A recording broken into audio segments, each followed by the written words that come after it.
Está na hora de ver arranjos de duas dimensões. Vem comigo!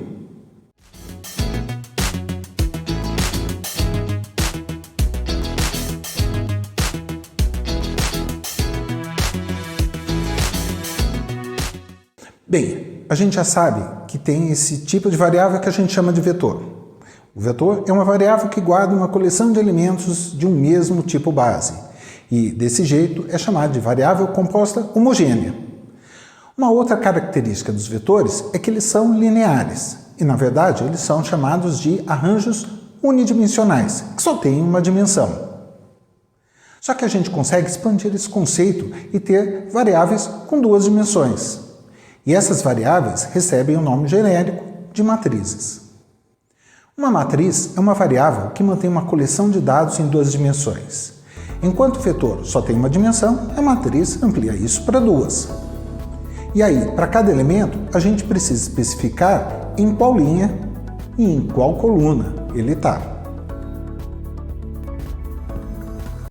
A ideia da matriz é uma ampliação bastante natural do conceito de vetor. E a gente passa a ter duas dimensões e, portanto, dois índices, linha e coluna. Mas, afinal, para que serve uma matriz? Dá uma olhada agora que a gente vai ver alguns exemplos.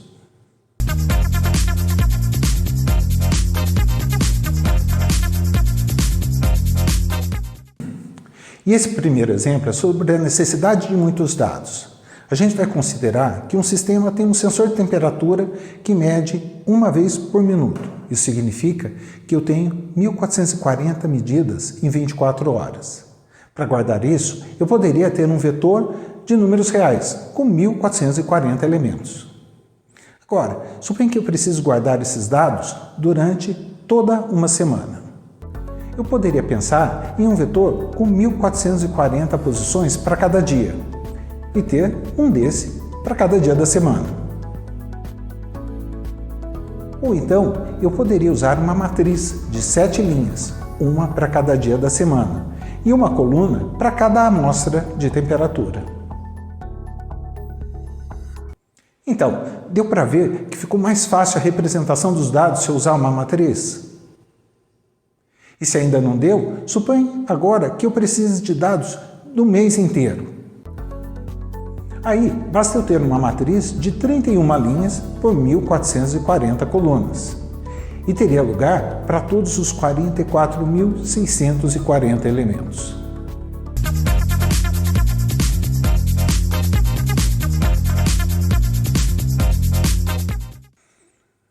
Um outro exemplo são os sistemas lineares.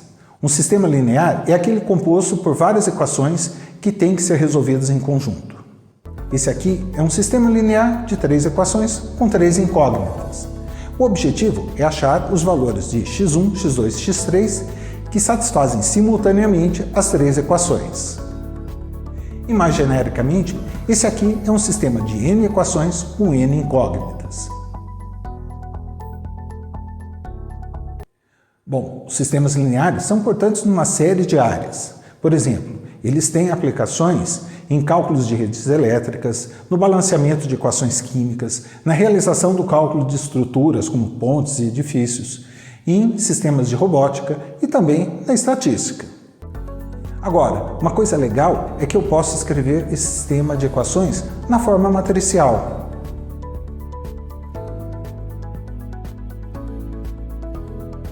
E é aí que entram as nossas matrizes.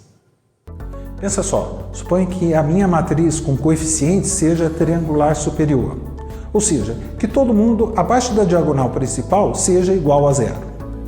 E aí, deu para ver aqui, se eu pegar a última linha, eu consigo o valor de xn direto, e já que todos os outros a são nulos. E que um valor de xn, eu vou para a linha de cima e calculo de x de n-1, e assim, sucessivamente, eu posso ir calculando cada valor de x, subindo até a primeira linha. Essa abordagem de ter o resultado e a partir dele ir calculando cada incógnita, uma por vez, é chamada de resolução reversa. Só que a resolução reversa só funciona para matrizes triangulares. E aí que entram vários algoritmos que conseguem transformar uma matriz qualquer em uma matriz triangular. Tem o método de Gauss, por exemplo. O método de Gauss usa uma propriedade interessante. Se eu multiplicar ou dividir os dois lados de uma equação por um valor não nulo, eu não altero a solução do sistema. E usa outra coisa interessante. Se eu multiplicar uma equação por um valor e somar com outra, a solução do sistema também não é alterada. E o método de Gauss pode virar um algoritmo que vai usando essas propriedades para manipular a matriz e chegar na forma de uma triangular superior. E aí é só fazer a resolução reversa. Viu só? Fazendo um programa dá para resolver um sistema de milhares de equações por milhares de incógnitas em segundos. A engenharia, a química e a estatística agradecem.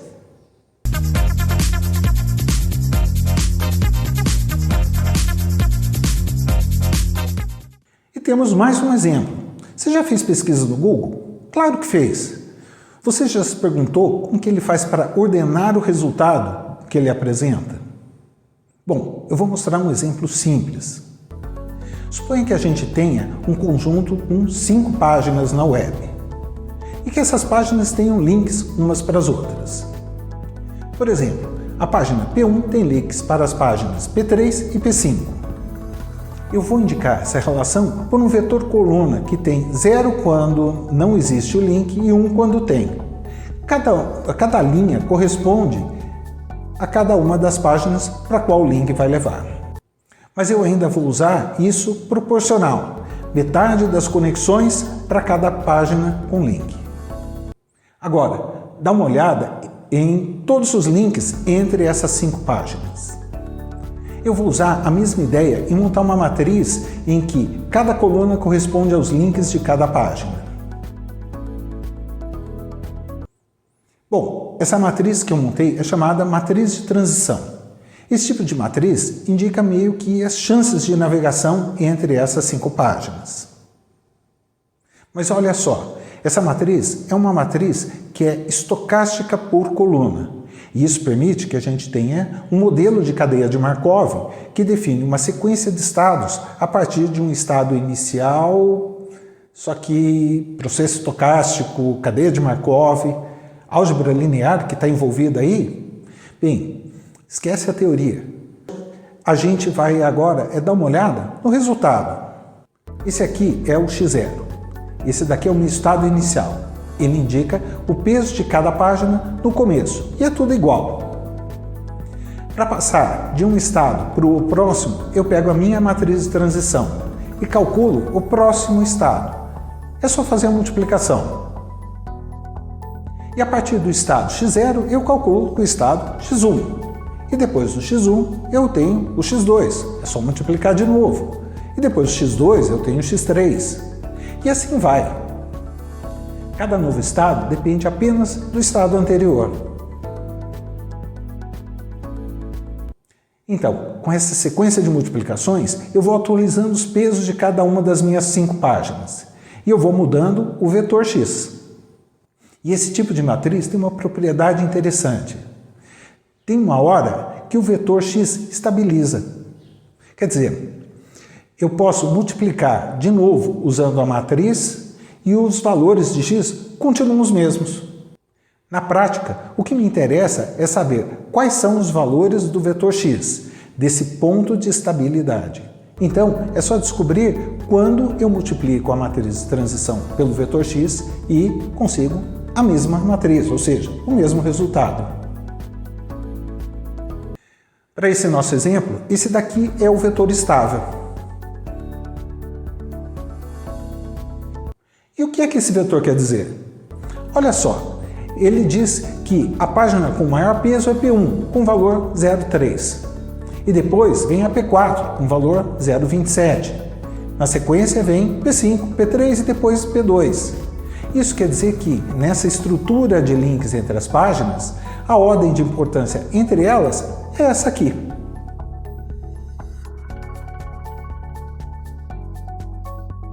Viu só? É com um algoritmo desse tipo, a partir da matriz de transição entre um grupo de páginas, que o Google ranqueia os resultados da sua busca. que essa visão é um tanto simplificada, que o Google tem hoje algo mais sofisticado, mas está aí uma aplicação de matriz sem a qual a gente não vive mais.